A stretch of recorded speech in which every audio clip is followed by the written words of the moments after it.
I am the Tofu Golem. Please enjoy the video. You begin by confirming the platform and opening the settings panel. This matters because controls differ across systems.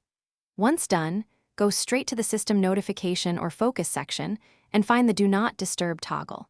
You should also check for a dedicated game mode or focus schedule so you don't fight automatic re-enabling. Make sure to have admin or device access if required, because some desktops and consoles lock DND controls behind permissions.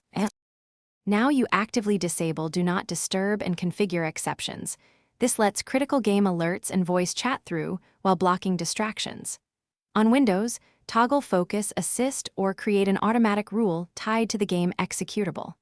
On consoles or mobile, add the game to an allowed apps list or disable scheduled quiet hours.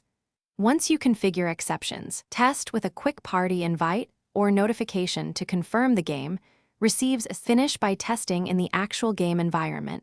Have someone send a join request or voice ping so you can verify allowed notifications arrive.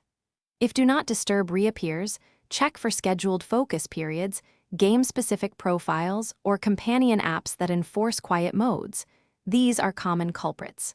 If problems persist, restart your device to clear cache settings and only reinstall the game or system update if the issue remains. This reduces risk and targets root causes efficiently.